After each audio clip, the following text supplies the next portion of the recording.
So, Hare Krishna, everyone. Sorry, there was some internet issue. And today we are doing this live session after such a long time, I feel. First of all, a very happy Sita Navami to everyone. Today is an auspicious day of Sita Navami, and today we have a very special guest joining us. His Grace Shubh Vilas Prabhuji. Shubh Vilas Prabhuji is the best-selling author of Ramayan book series. He has also had a huge contribution in Journey Home book launch. Journey Home, if you don't know, is a beautiful book written by His Holiness Radhanath Maharaj. And if you have not read it, please, it's Gurudev's journey. And he's also started Tulsi books, contributed immensely in Gopal's Garden School, also a life coach, TEDx speaker, and much more. So we are going to do this live on this auspicious day of Sita Navami, and going to try to learn from Mata Sita's, and implement and learn from the characteristics and few stories, unheard stories of Mata Sita. So yes, waiting for Prabhuji to join, and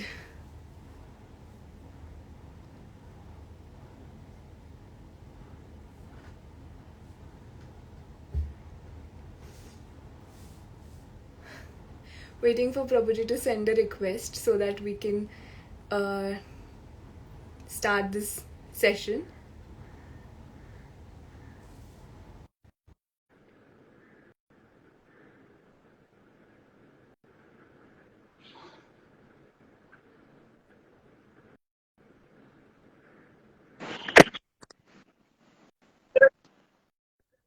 So happy to Hare Krishna, very, very happy to be here with you again.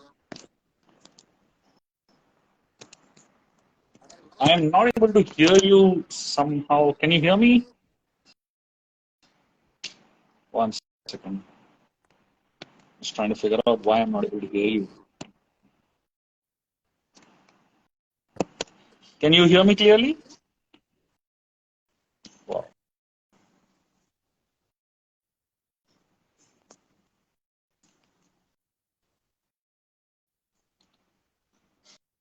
Um, Actually, I don't think anybody is able to hear you. There is something wrong with your mic, it seems.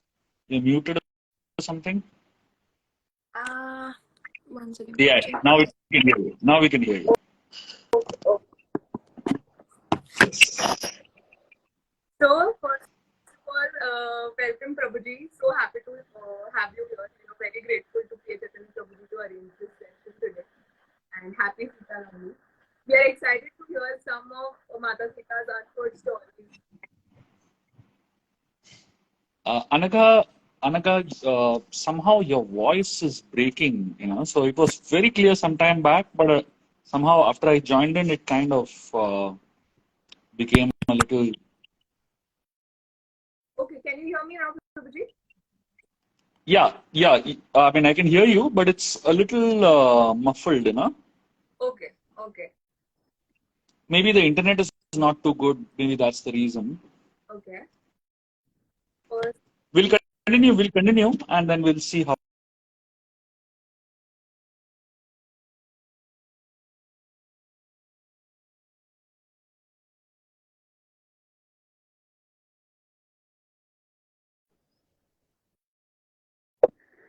can you hear me now? Yeah, it's getting better. So yes, Prabhuji, we have a few questions for you, and then at the end we can take from our audience.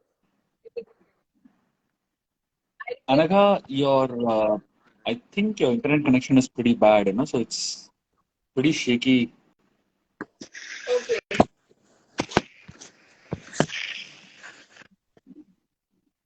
Now is it better, Prabhuji? Yeah, we'll continue. Let's see how it goes. Maybe it'll get better with time. Okay. Yes. So my first question to you was, you can hear me, right? I'm audible? Yeah, yeah. Yeah? Okay. My first question is that Mata Sita was highly qualified, which led to the anxiety of her father, King Janak, for her marriage. Share that Mata Sita, how she approached her Swayamvar and how we girls, of marriageable age can learn from this.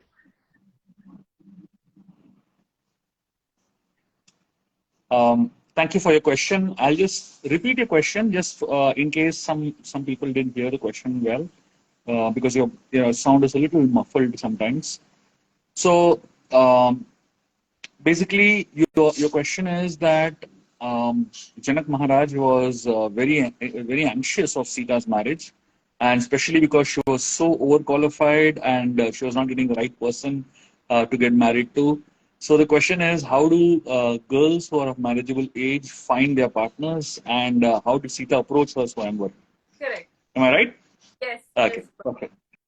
Thank you for your question.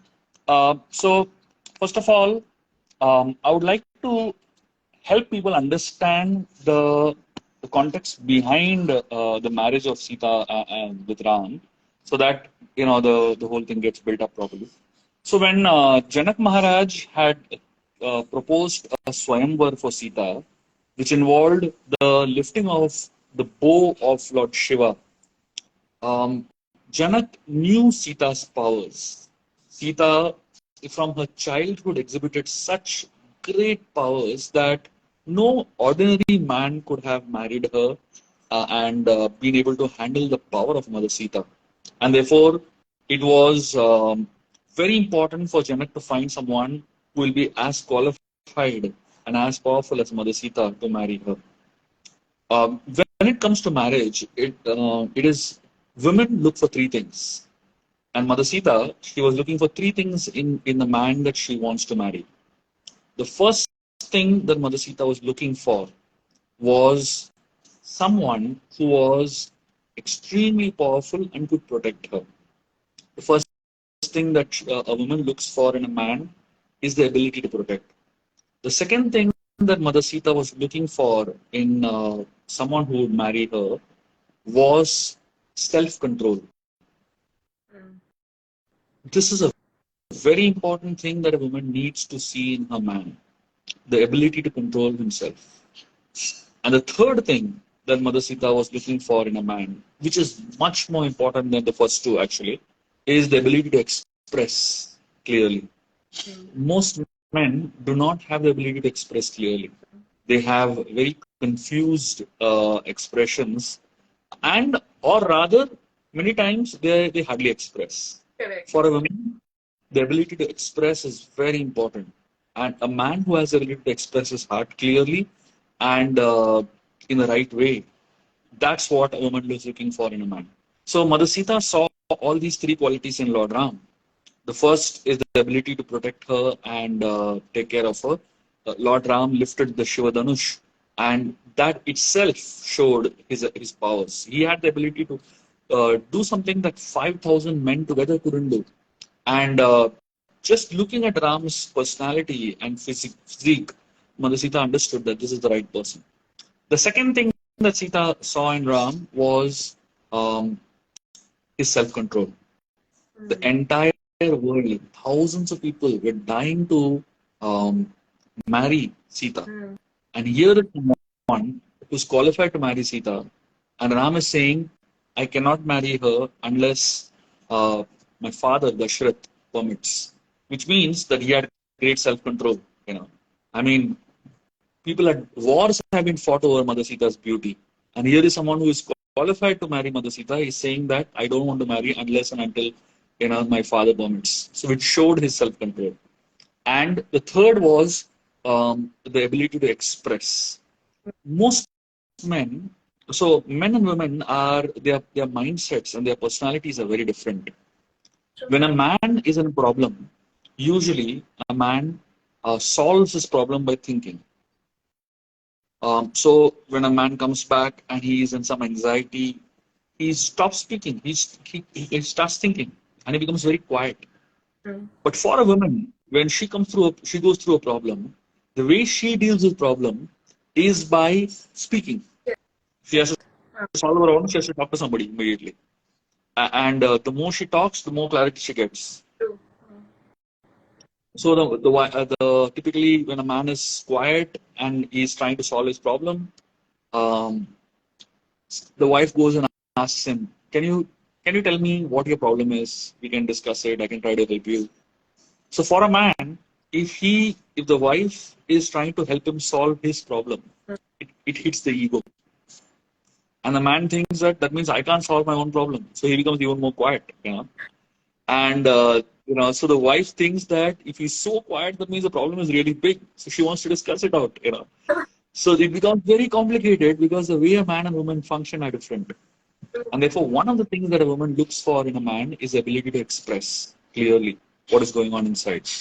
And Mother Sita, when she saw Ram expressing what is going on inside his heart very clearly in words that are very specifically chosen, then immediately Mother Sita understood that this is the right person for me. Very, very true, Prabhuji. And this is how we should, girls right now, because we need all these.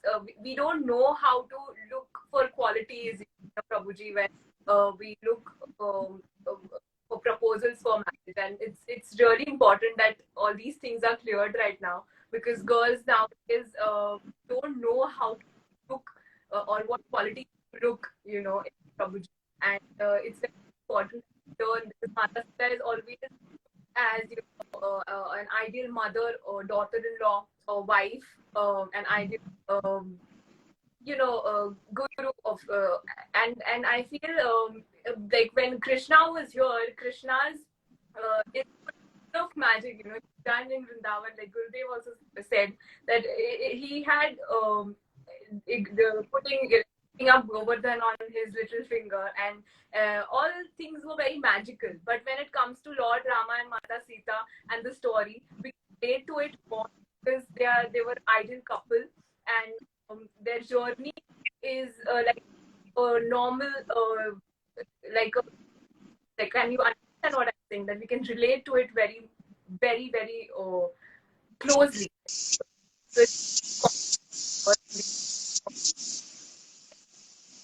So, can you share some unheard stories, Prabhuji, from the Swayamvar, like how it was held and how the Swayamvar got fixed? So, yes. Okay. So the Swayamvar of Mother Sita was actually a long affair. Janak Maharaj had declared that anyone who lifts the bow of Shiva Dhanush would be able to marry Mother Sita. So many kings and many princes from all over the world had come and tried to pick up the bow of Lord Shiva. And no matter how many people tried, they just couldn't lift even an inch of that bow. That's when um, Lord Ram came with Vishwamitra Muni and Lakshman to Mithila. So Janak Maharaj invited Vishwamitra Muni, Ram and Lakshman to the court. And Vishwamitra Muni was the one who asked Janak to show the Shiva Dhanush. And at that point in time, Janak Maharaj said, before I show the bow, I will tell you all about the bow. And then he speaks the history of the bow. Because when you see something, you don't understand about it. You need to hear about it first and then you understand its glory. Just like if you want to buy a phone, you first hear about the glory of the phone through an advertisement, through the technical specifications. And then if it inspires you, then you go ahead and invest, isn't it? Similarly, Janak Maharaj first told Ram, Lakshman and Vishwamitra Muni that let me tell you about the bow. And then he told the history of how the bows got created by Vishwakarma. Vishwakarma created two bows. One he offered it to Lord Vishnu and one he offered it to Lord Shiva. This bow that we're talking about was given to Lord Shiva by Vishwakarma. And when these two bows were given, at that point in time, the gods wanted to know who of the two is more powerful, Lord Shiva or Lord Vishnu. So they asked Brahma, can you go and create a fight between the two of them so that we know which bow is more powerful and which of the two is more powerful? Brahma told the gods, please, let's not interfere here. It's very complicated. The gods insisted. And Brahma actually created a fight between Shiva and Lord Vishnu. The fight became so intense. At some point of time, Lord Vishnu let out a huge battle cry. And the battle cry was so powerful that practically the whole universe shook. And that is when the gods realized they made a big mistake. They went and begged the Lord Brahma to stop the fight.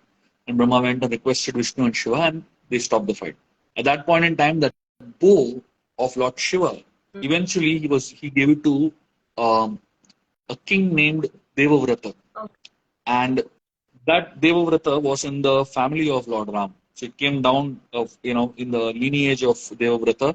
Finally, it came to Lord Ram. It came to Janak Maharaj. He was in the lineage of Janak basically, and that is how Janak got the bow. And Janak said, from that time onwards, we have been worshipping the bow of Lord Shiva. So interestingly, the bow of Lord Shiva was not lifted by anybody there because they didn't have the ability to do it. So when you don't have the ability to use something, you end up just worshipping it. Just like Bhagavad Gita or any of the scriptures like Ramayana, they're supposed to be read. But people don't know how to read it, people don't know how to use it, so they end up worshipping it only. So ideally, the way to use rather worship the Gita or the Ramayana is by reading it. So Janak Maharaj told Vishwamitra Muni, Ram and Lakshman that anyone who lifts his bow can marry Sita. And then Janak asked the bow to be brought in. 5,000 men went and pushed the cart on which the bow was kept. And 500 bulls were involved in pulling the cart. And like this, the cart was brought into the courtroom of Janak. So when the bow was brought in, Lord Ram stood up and asked his guru, Vishwamitra Muni. He said, can I go and see the bow? Vishwamitra Muni said, yes, please. And Lord Ram, he stood up and started walking towards the bow. It is explained that the Mithilavasis, thousands and thousands of them are assembled there in that arena to witness this event. The Mithilavasis were so excited. And when they saw Ram walking, they almost knew that he's going to lift the bow. Because the confidence with which Ram walked was just so amazing and so powerful. He walked with a confidence. It seemed to be a combination of 5 animals. Ram exhibited what is known as Simha Gati. Simha Gati means the walk of a lion. When a lion walks, it's royal, isn't it? It's like a royal walk of a king. And then Ram exhibited what is known as Vyagragati. Vyagragati means the rage of a tiger. When a tiger walks, it's so much anger. And then there is something known as Gajagati. Gajagati means this is the majesty of an elephant. And then there is something known as Rishabhagati. It means the pride of a bull. And finally, there is Sarpagati, which is the latent energy of a snake. So when Ram walked, it almost seemed that these 5 animals were walking together. And no one in Mithila could set their eyes off Lord Ram. Everyone practically held their eyes open. They didn't want to even blink because they might lose some very important event. Lord Ram walked up to the bow and he turned towards his guru Vishwamitra Muni. And he said, can I touch the bow? So Vishwamitra Muni said, yes, please. And then Ram went around the bow 3 times, very respectfully, with folded hands. And then he bent down and touched the bow. And then again he turned towards Vishwamitra Muni and he said, can I pick up the bow? Vishwamitra Muni said, yes, please. And then, in a matter of a second, before someone could blink their eye, Lord Ram picked up the bow, kept it on the ground, and tried to tie the string of the bow. And while he tried that, the bow snapped in between. And the sound was so loud, so tumultuous, that practically the entire universe shook. And all the people sitting on the seats in the palace of Janak Maharaj, everyone collapsed. And Janak was so happy, so excited. He jumped up and he said, bring Sita here. And that is how Mother Sita was brought down into the Swayamvar. And Sita was so happy seeing Lord Ram. And then Ram put that condition that he wants to marry her only when Dasharath Maharaj permits. And hearing that, Sita becomes very happy. So that's the little incident behind the lifting of the bow of Lord Ram. Actually, we have heard just the Swayamvar in such like basic this thing. We don't know the details, and thank you for sharing such like in a detailed way. But yeah, we should move to our next question. And our next question, I would really want to know about Mata Sita got married the Lord of her life. Like, the twist of destiny after her, you know, marriage seems a lot of hardships. I feel and did like can you share how did Mata Sita deal with Lord Ram's family members and how a good of a daughter-in-law she was and what we girls can learn from her qualities of how to deal with our husband's family members because marriage seems to have a lot of complications or hardships. Can you please uh, enlighten us with that? The word for marriage in English or in Sanskrit and Hindi is Kalyan. Probably I'll speak a little bit in Hindi. Yes, So many of the audiences who are in Hindi speaking can also relish. please, please. शादी का एक और मतलब एक और अर्थ है और एक और शब्द है जिसका नाम है कल्याण. कल्याण का मतलब क्या है? कल्याण मतलब ऑस्पिशियसनेस, शुभदा. तो जब दो नदियां साथ में आते हैं तो जो नदियों का संगम है उसको बहुत ही शुभ माना जाता है. हर नदी का संगम को कल्याण बोलते हैं. तो शादी मतलब दो परिवारों का साथ में आना. तो kalyanam is not between two individuals. दो दो लोग साथ में नहीं आ रहे, दो परिवार साथ में आ रहे, दो लेगेसी साथ में आ रहे.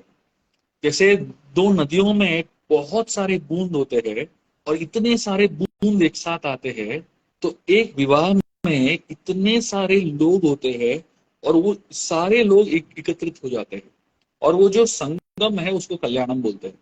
और वो संगम जो है उसको बहुत पवित्र माना जाता है. तो जब जब तक विवाह में, जब तक संबंधों में वो शुद्धता रहता है और वो रिस्पेक्ट रहता है तब तक संबंध जो है बहुत ही शक्तिशाली रहते हैं.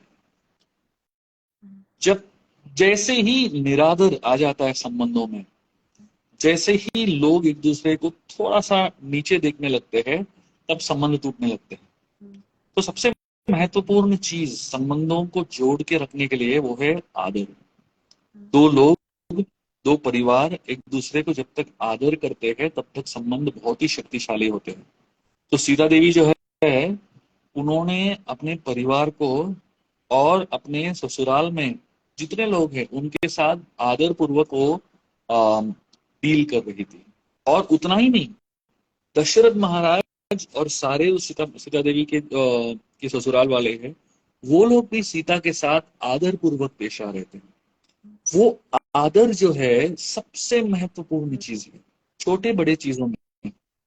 जब राम को दशरथ और कैकेयी ने बुलाया कक्ष में, ये जिस दिन उनका कॉरोनेशन होने वाला था उस दिन सुबह की बात है. तो जब दशरथ और कैकेयी ने उनको घर बुलाया, उनके किसके लिए बुलाया था? उनको बताने के लिए कि उनको 14 साल वनवास जाना है कि नहीं.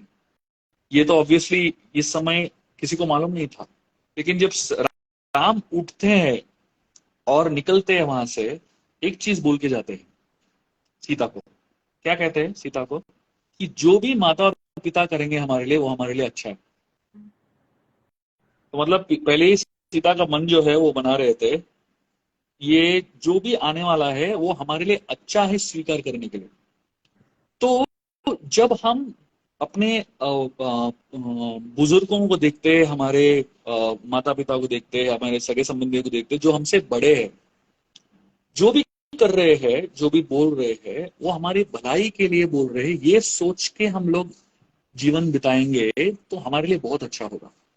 और उतना ही नहीं, जब हम ये सोच रखते हैं कि वो जो कर रहे हैं हमारे लिए अच्छा कर रहे हैं तो उनके ऊपर भी बड़ा एक रिस्पॉन्सिबिलिटी बन जाता है कि वो जो भी करे वो हमारे अच्छे के लिए ही करे. So when we expect the best out of them, the best comes out of them. When we expect the worst out of them, the worst comes out of them. तो ये है ना, this is science of expectations. So जितना हम दूसरों से अच्छा ही अपेक्षा करेंगे उतने अच्छा ही होगी, और जितना हम उनसे बुराई अपेक्षा करेंगे उनके अंदर जो बुराई है उसको हम लोग बाहर निकाल रहे हैं लिटरली हमारे हमारे अपेक्षाओं से। सो राम सीता को बता रहे हैं कि हमारी अपेक्षा सही होनी चाहिए। तो इस तरीके से राम और सीता के बीच में जो भी वार्तालाप होता था बड़ों के बारे में, बुजुर्गों के बारे में, वो काफी आदर पूर्वक होता था। और क्योंकि उनमें आदर बहुत था, संस्कार इतने सारे थे, तो उनकी डीलिंग्स भी इतनी आदर पूर्वक थे, और उनके साथ जो आदान प्रदान भी होता था वो आदर पूर्वक होता था। So yes Prabhu ji, it is very important कि रिस्पेक्ट देना और लेना बहुत इंपॉर्टेंट है। और कहीं ना कहीं हम ये भूल जाते हैं कि looking at our parents also our parents, और ये बहुत इंपॉर्टेंट है। रिस्पेक्ट जैसे कि आपने कहा देना चाहिए। एंड नाउअडेज कहीं ना कहीं कलयुग ये है। Yes, we learn from Mata Sita and Lord Ram how they respected how we implement marriage and relate. So yes, अगला question मेरा ये था प्रभु जी, that the most painful part of Ramayana was that it's difficult to digest, but Lord Ram sending Mother Sita to Valmiki ashram, and then Mother Sita, raising love kush her own. So, share something about Sita's motherhood days and what Ramayana is telling us or teaching us, or the future mothers of this world. So, Mother Sita's motherhood days. हमको कुछ unheard stories बताइए प्रभु जी, जो हम सुने तो हमें बहुत अच्छा लगे। When जब सीता गर्भवती थी तो उस समय उनके अंदर एक इच्छा उत्पन्न हुई कि वो तो उन्होंने जब 14 साल जंगल में बिताए, वनवास में बिताए, सीता के लिए वो 14 साल जो था उनमें उसमें से ऑफकोर्स 13 साल तो राम के साथ ही बिताया और 1 साल राम के बिना बिताया। तो जो 13 साल राम के साथ उन्होंने बिताया और 13 साल जो वन वन में उन्होंने बिताया, तो वहां पे उनको ऋषि मुनियों का बहुत संग मिला। प्रैक्टिकली वो ऋषि मुनियों के साथ ही रहते थे और इतने सारे ज्ञान की बातें ऋषि मुनियों से सीता और राम लक्ष्मण ने सुना। तो जब सीता गर्भवती हुई तो उनके अंदर एक इच्छा उत्पन्न हुई कि मैं वाल्मीकि के आश्रम में ऋषि मुनियों के साथ जंगल में समय बिताना चाहती हूँ। जैसे हर गर्भवती स्त्री के अंदर एक कुछ इच्छा उत्पन्न होती है, एक प्रकार की कुछ प्रकार के खाने की या कुछ प्रकार की जगह की, कुछ भी इच्छा उत्पन्न होती है, उसको उस इच्छा को पूर्ण करनी चाहिए। तो सीता माता ने राम को ये बताया कि मुझे ये इच्छा हो रही है कि मुझे समय बिताना है जंगल में। उसी समय अयोध्या में ये भी चल रहा था, वो धोबी की वजह से बहुत सारे लोग भी अलग अलग चीज बातचीत कर रहे थे। तो राम ने ये दोनों को जोड़ के सीता माता को वाल्मीकि के आश्रम में भेजा। तो जैसे लोग कहते हैं कि सीता को राम ने तिरस्कार कर दिया, छोड़ दिया, ऐसा नहीं है। तो एक्चुअली आप देखेंगे वाल्मीकि का आश्रम जो है अयोध्या के कौशाल प्रोविंस में ही आता है, और वाल्मीकि का आश्रम कोई जंगल नहीं है। वाल्मीकि का आश्रम जो है वो बहुत ही शुद्ध पवित्र स्थान है, बहुत ही सुरक्षित स्थान है। और ऐसे सुरक्षित स्थान में सीता को भेजा गया था कई कारणों की वजह से, बट मुख्य कारण था कि वो उनकी जो इच्छा थी वाल्मीकि के आश्रम में रहने की और वहां पे समय बिताने की, वो इच्छा को आदर करते हुए राम ने वहां पे उनको भेजा। बताया जाता है कि वाल्मीकि मुनि का आश्रम बहुत ही शक्तिशाली जगह है। हाल ही में करीबन में 1 महीने पहले वाल्मीकि के आश्रम में गया हुआ था। चित्रकूट के पास में है और चित्रकूट और प्रयाग के बीच में है। बहुत ही सुंदर वातावरण है, पहाड़ के ऊपर है और बहुत ही सुंदर वातावरण है। और ऐसे वातावरण में सीता को बहुत अच्छा लग रहा, और ऐसे वातावरण में लव कुश का जन्म हुआ। और लव कुश का जन्म होने के बाद उसी समय उसी दौरान वाल्मीकि मुनि अपना रामायण लिख रहे थे, वाल्मीकि रामायण। तो बताया जाता है कि सीता माता के आशीर्वाद से ही वाल्मीकि रामायण को लिख पाए। तो जब सीता माता आश्रम में थी उस समय वाल्मीकि मुनि रामायण लिख रहे थे। तो रामायण लिखने के बाद वो सोच रहे थे कि ये रामायण को किस तरीके से प्रस्तुत किया जाए दुनिया को। तो उस समय कोई पब्लिशिंग इंडस्ट्री नहीं था, कोई बुक्स नहीं थे, तो लोगों तक कैसे ज्ञान पहुंचाए। तो उस समय एक ही तरीका था ज्ञान पहुंचाने का, वो है वाक्य से। तो मतलब कोई ही रामायण को की रचना को लोगों तक पहुंचाएगा तभी हो सकता है। तो वाल्मीकि मुनि ढूंढ रहे थे कि कौन है जो रामायण को कंठस्थ कर सकता है 24,000 वर्सेस और अच्छी तरीके से हृदय पूर्वक पेश कर सकता है। तो उस समय वाल्मीकि मुनि को लव कुश दिख गए जो उनके ही आश्रम में बढ़ रहे थे। और लव कुश को वाल्मीकि मुनि ने पूरी तरीके से ट्रेन किया था कि कैसे रामायण को बोलना है। और सिर्फ बोलने के तरीका नहीं, कौन से भाव से बोलना है। कहानी में बहुत सारे भाव है, इसको रस बोलते हैं। तो हर रस को भी लव कुश ने बहुत ही गहराई से सीख लिया। और जब लव कुश जाके प्रस्तुत करते थे रामायण को, इतनी शक्तिशाली रूप से और इतनी शुद्धता से प्रस्तुत करते थे कि लोगों का हृदय छू लेते थे और हर व्यक्ति की आंखों से अश्रु बहते थे। अब सोचिए, बहुत लोग बोलते हैं कि सीता राम से बहुत गुस्से में थी। आप देखेंगे सीता जो है सिर्फ पत्नी नहीं है, वो एक रानी भी थी। तो पत्नी के हिसाब से उनको दुख हो रहा था कि राम की विरह में है। लेकिन सीता रानी के रूप में उनको मालूम था कि राम ने जो निर्णय लिया वो सही था। तो इसलिए सीता ने लव कुश के अंदर राम के प्रति कोई घृणा नहीं डाला। आप देखेंगे जो भी डिवोर्स केसेस होते हैं, हर बार जो है जो जो भी बच्चा जिसके साथ रहता है बच्चा, वो दूसरों को द्वेष करने लगता है। मतलब अगर माता के साथ रह रहा है तो पिता को द्वेष करता है और वो पिता को हेट करने लगता है। और अगर पिता के साथ रह रहा है तो माता से घृणा करने लगता है। लेकिन अगर हम यहाँ पे देखेंगे लव कुश को, माता के साथ रह रहा है लेकिन फिर भी उसको राम के प्रति श्रद्धा, उनको राम के प्रति प्रेम की कोई कमी नहीं थी। इसलिए जब वो रामायण रचना करते थे दुनिया में, वो इतना असरदार होता था क्योंकि उनके अंदर जो प्रेम है वो बाहर आता था। तो इसलिए सीता ने उनके अंदर राम के प्रति प्रेम ही डाला है हृदय में, द्वेष बिल्कुल नहीं डाला, घृणा बिल्कुल नहीं डाला, क्योंकि सीता के हृदय में घृणा था ही नहीं, सीता के हृदय में खुद द्वेष था ही नहीं। सो ब्यूटीफुल प्रभु जी। और यही सीखना है कि कि all everyone is part and parcel of the Lord. और हम लोग ये कहीं ना कहीं भूल जाते हैं कभी। बस होता है we try to keep in the wrong thing because वो वैसे ही बनेंगे and then the next future generation is going to become like that because आपने उनमें वैसा feed किया है। As mothers it's very important that we feed good characteristics and good bhavna in our children.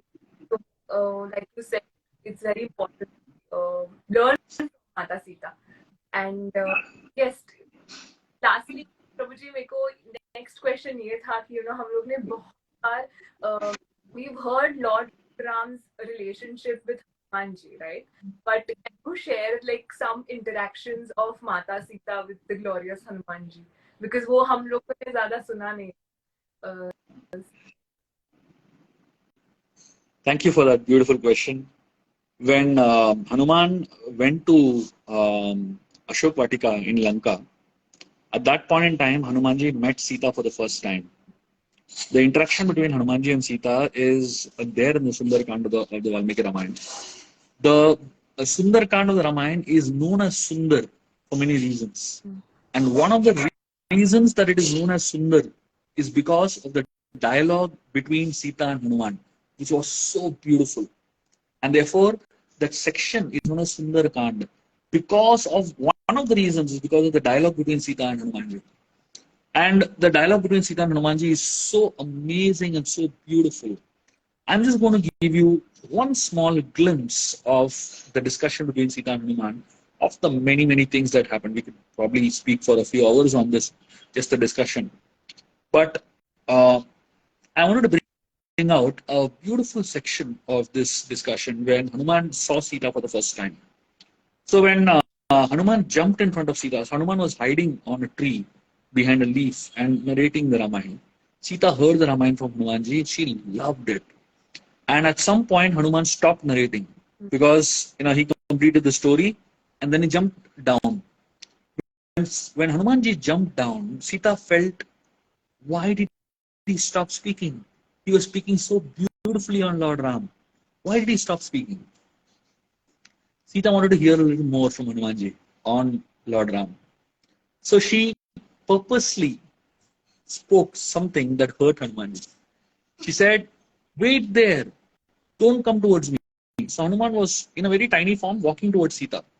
So she said, wait there, don't come towards me. I know you are Ravan disguised as a Vanar.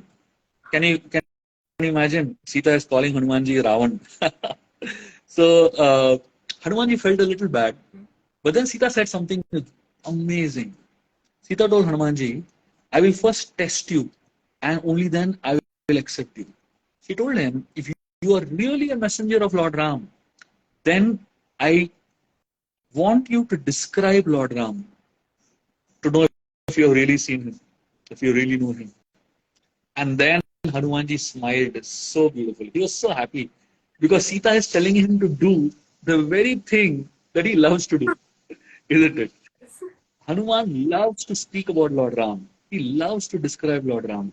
So Hanuman closed his eyes and with such beautiful words, he chose the most beautiful words that language can ever have. He put together the most beautiful words of the universe. And with those beautiful words, he started describing, comparing the limbs of every limb of Lord Ram with something that is very beautiful in nature. So like this, in great detail, he went on to describe the beauty of Ram. And as Hanuman was describing the beauty of Lord Ram to Mother Sita, she was crying, tears were flowing down her eyes as she was visualizing the beauty of her husband and her beloved.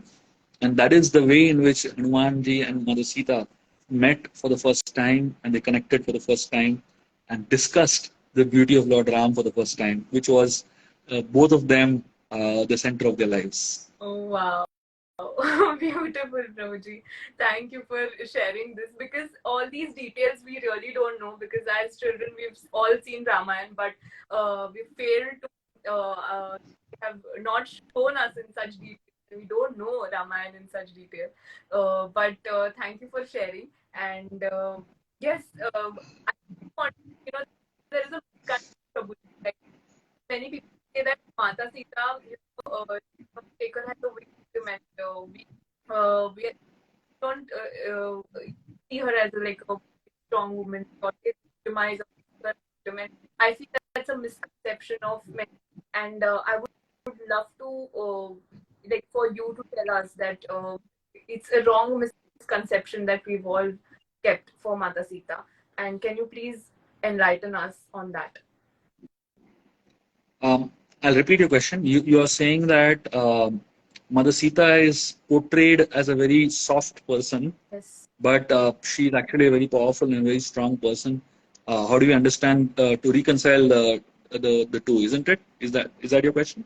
Because when we see Draupadi, Draupadi is a very we take her as a very strong woman, and somewhere they look at her, she's very soft and very, so that's Got it. Yeah. So I'm going to tell you two stories of Mother Sita that actually show how powerful she was. Okay. And these two stories are in connection with Lord Ram directly. So one time when Lord Ram was leaving from Ayodhya, he walks up to Sita and talks to her, and he tells her that he is being exiled to the forest, and Ram doesn't want to take Sita along with him because Ramji was thinking that Sita ji would have to go through so much trauma and trouble in the forest. So, being concerned for her and especially her comforts, Ram felt it's not good to take her. But Sita had completely different thoughts. So she was pushing Ram to take her along, but somehow Ram was just not wanting to take her along. And then she spoke something. She said so many reasons that she wants to come. But Ram was just not understanding. And then she spoke something that really hurt Ram. She said, I know why I know why you're not taking me to the forest with you. And she said, because you're not sure that you can protect me. And then she told Lord Ram something very interesting. She said, if my father Janak Maharaj was here, he would have thought that he has married his girl to a girl who's dressed like a boy. Imagine Sita spoke like this to Ram. So it bewildered and shook Ram so much, he said, you come with me. He took her along. And another time in the forest, when they were together, at one point they came to a community of sages. These sages are known as sages of Dandakaranya. And when Lord Ram met these sages, Ramji promised all these sages that he will protect them from and destroy the demons. He took a formal vow there to destroy all the demons. So sages were very happy, but Sita was very sad. Sita, little later, she talks to Ram and she tells him, um, we are in the forest as ascetics. We have been sent to the forest and we are dressed like ascetics. We're supposed to be living life like ascetics. So she asked him, why are you carrying a bow along? And she asks him that, and she actually tells him a story. A very interesting story she tells him.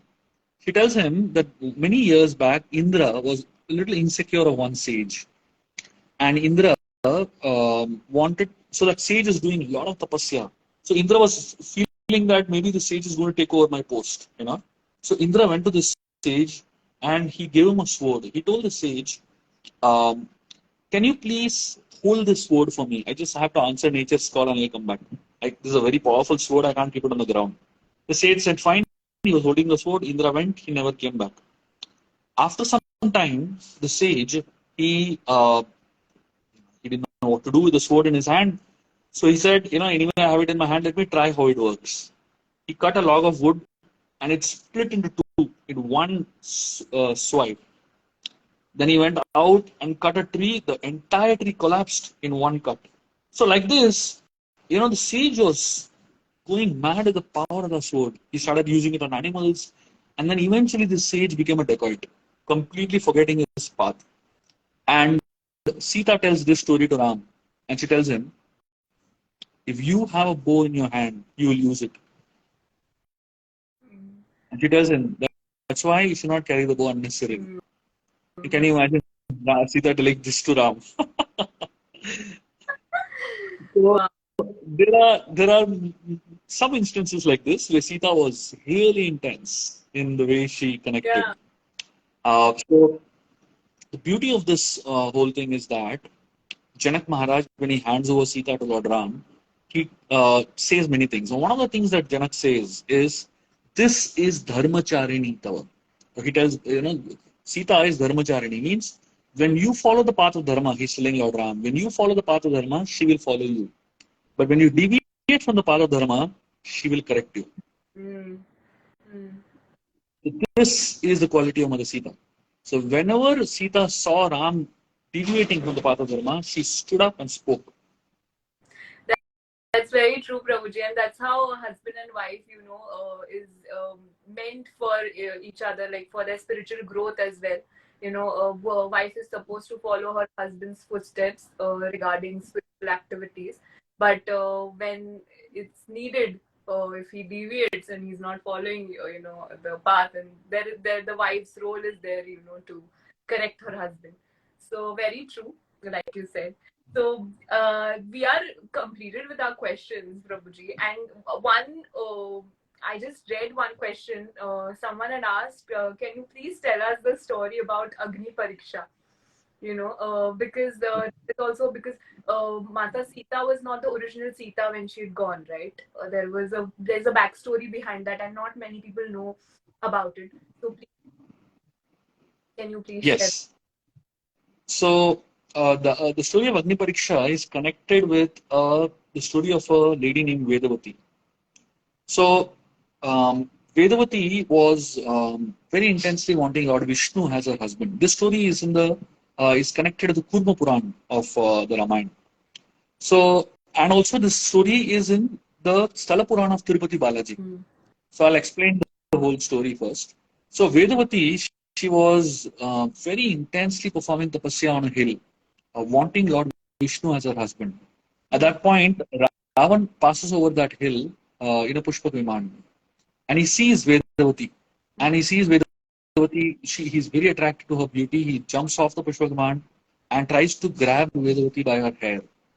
And Vedavati chops off that part of the hair with her hands, and then she tells Ravan, "You have touched me, therefore I am not, worthy of offering myself to Vishnu.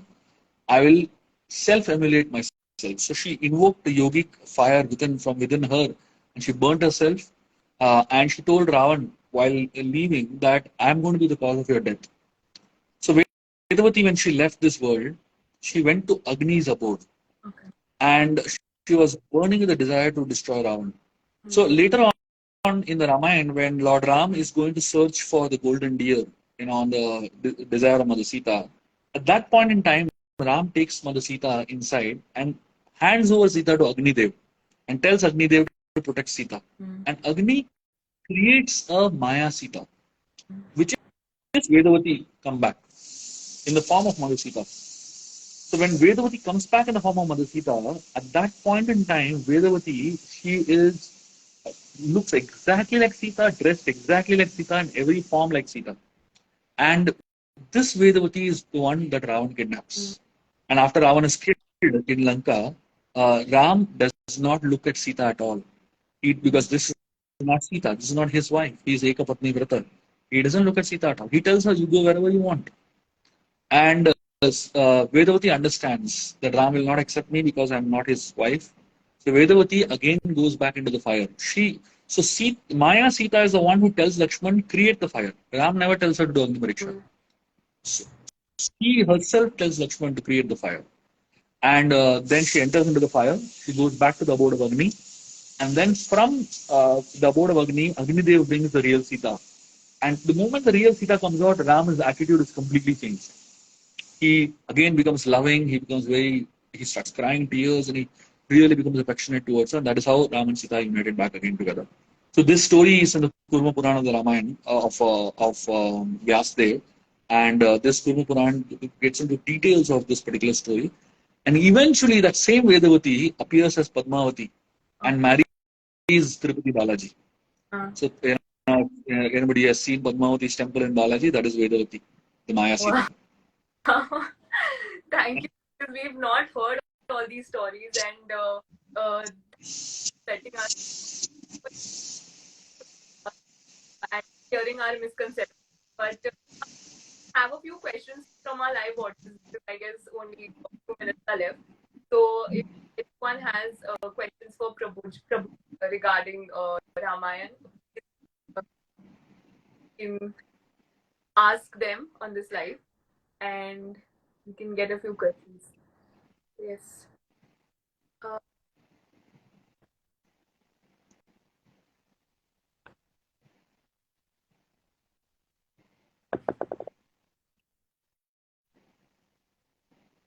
Okay, Prabhuji.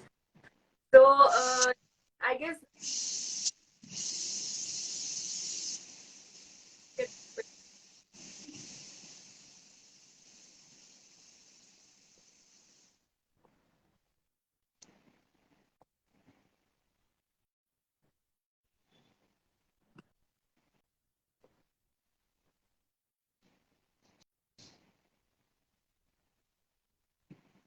what is the difference between Ram and Krishna? The difference is Ram is Anushtan Pradhan and Krishna is Anubhav Pradhan. That means the role of Ram in this world is that he has come to give us an example of what it means to be a good human being. Krishna has come to give us a trailer to the spiritual world, an experience of the spiritual world.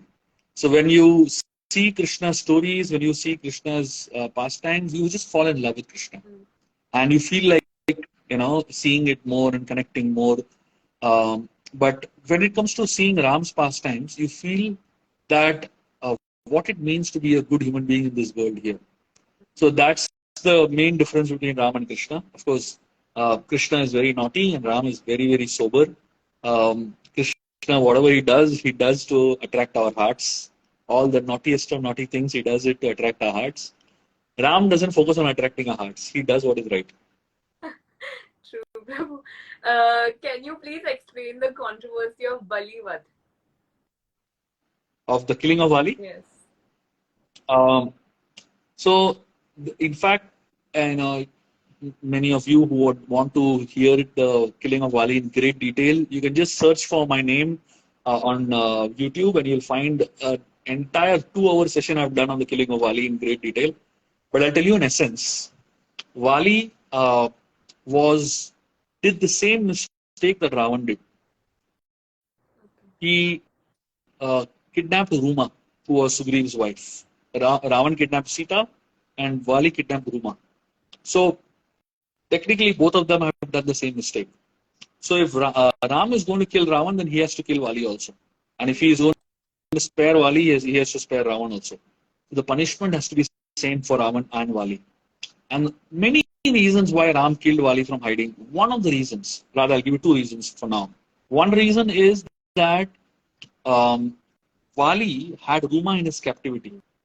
If Ram attacked Wali formally, officially, if he attacked Wali, then there was a good chance that Wali would have taken Ruma somewhere else and hidden her somewhere else. They're already searching for Sita, now they have to search for Ruma also. It will become very complicated, right? There are two search parties, basically. So Ram didn't want to do that. And the second thing is, in Kishkinda, there was only one person who was a problematic person, that was Wali. In Lanka, not only Ravan, but all the demons who were in Lanka were equally bad. But in Kishkinda, all the monkeys, other Vanaras were innocent. And only Wali was bad. So for one innocent, so if Ram had to attack Wali straightforward, Wali would have thrown hundreds of monkeys at Ram. And so many innocent people would have to be killed by Ram. Ram did not want to kill so many innocent people. And therefore, Ram hid and killed Wali. Like this, there are many other reasons that you could hear, peacefully on YouTube, and you can understand the discussion. In fact, Ram and Wali had a great discussion on this topic. Wali asked Ram why you did it, and Ram gave great details of why he did what he did. So, like that, we can study the Ramayana. We'll get so many details on this. Right, Prabhuji. So, there is one question, Prabhuji, that one person has asked that can you share details of Mata Sita's birth? Some people say that she was born in Lanka. That story of Sita being born in Lanka is in the Jain Ramayana. It is not in the Valmiki Ramayana. It is not in the Puranas. So the Jain Ramayana has twisted the story to make it as if Sita was Ravan's daughter. It is not an original story of the Valmiki Ramayana, nor it is a Puranic story. It is a twisted story for a very specific agenda. Now, how is it possible that Ravan could have, given birth to Mother Sita? It's not possible at all. Logically also, and even from a characteristic point of view also, it is not possible. And more than anything else, it is inconsistent with the narration of Valmiki Ramayana completely. Yes. Thank you for clearing that, Prabhuji. Next question we have.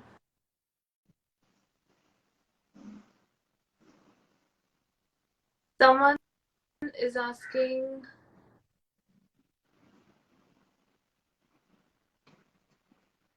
can you share the story of sages who came as gopis in Leela? So the story is in the Dandakaranya forest when Ram had gone to the sages of Dandakaranya. Lord Ram was so attractive and so powerful and so amazing that the sages of Dandakaranya really loved him. I mean, anyone who looks at Lord Ram, they cannot but fall in love with Lord Ram. He is so powerfully attractive and so beautiful. So the sages of Dandakaranya just expressed their desire. They said, "We want to marry you." Lord Ram told them, in this life I've taken Ekapatni Vrata and you all are in the body of Purushas. In my next life, when I come as Krishna, all of you can appear as gopis in Vrindavan. And that's when I'll fulfill your desire. And all these sages of the Dandakaranya eventually became a set of gopis known as Munichari gopis in Vrindavan. and they were a part of the Ras Leela, and that is when they actually got to unite with the Lord Krishna in his next incarnation. Wow. Jai. Um, Someone is asking Prabhuji that what is the story of Ramayana? Does Ramji accept Mata Sita at the end? The end story. Whether when he accepts Mother Sita in the end? Yeah, at the end, what exactly happens? Okay.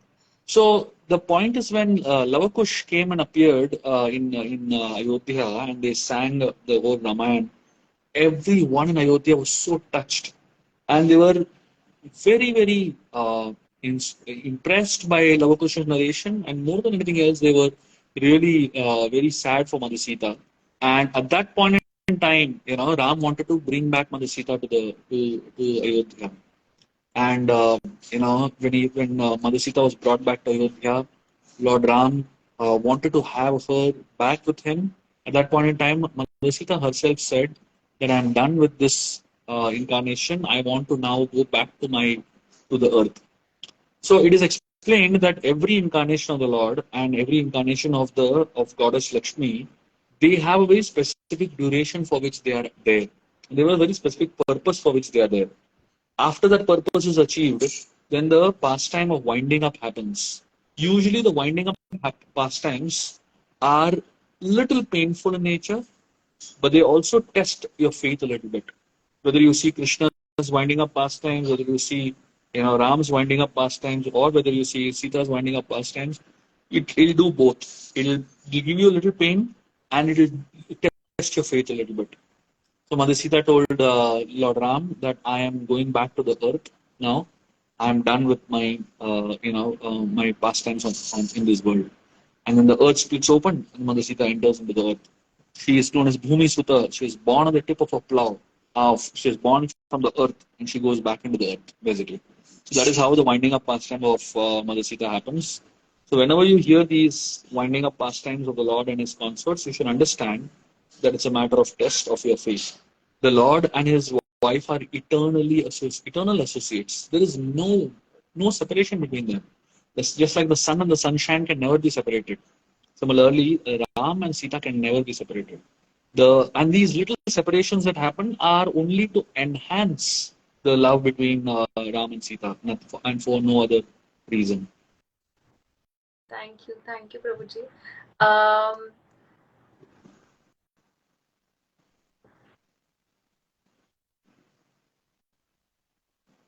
then everything's opposite.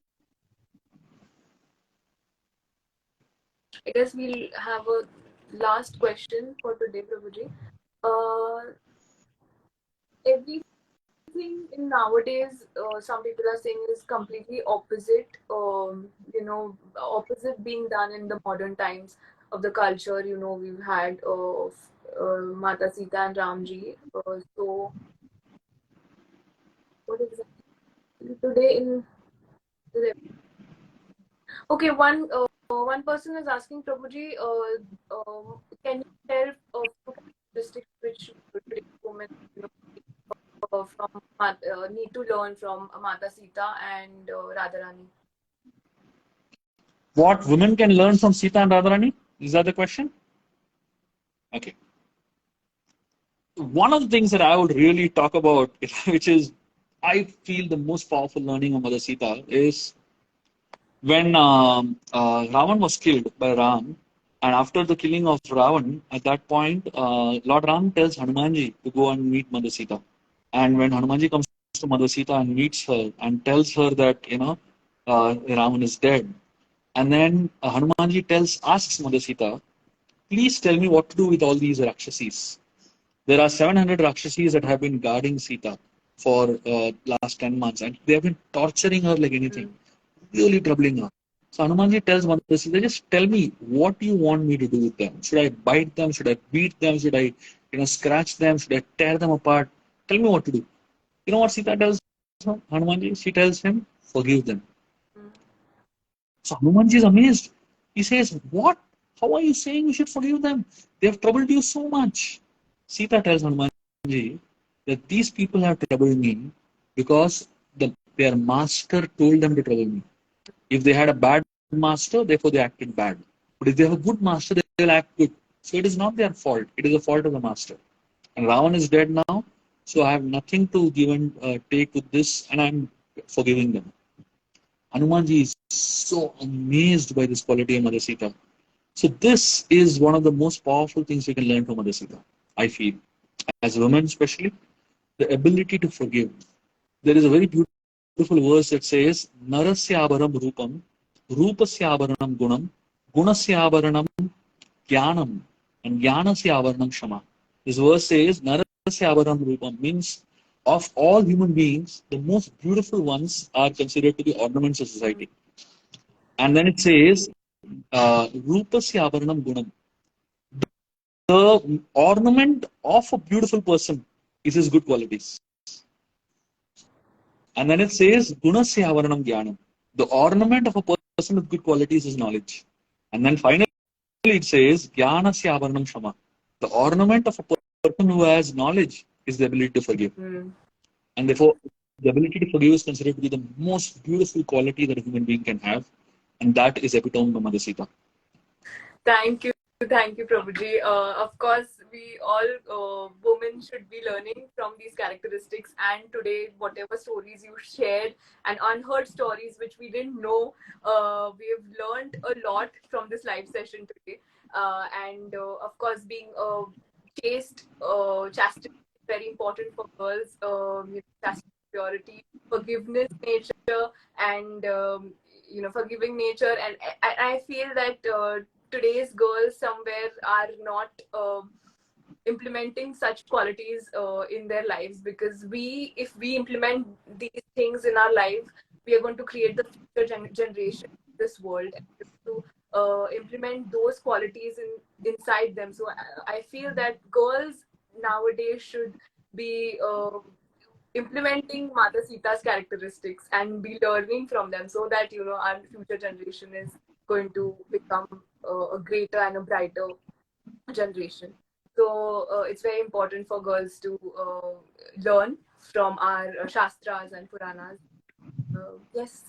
So it was a lovely session today, Prabhuji, and I hope that we keep doing such live sessions. And yes, thank you for your time, your valuable time today. And Thank you very much, Anagha, for conducting this live on the auspicious occasion of Sita Navami and allowing me a chance to share the qualities of Mother Sita with all of you all. Very, very grateful for that. thank you so much, Prabhuji. Hari Bol. Thank you. Thanks.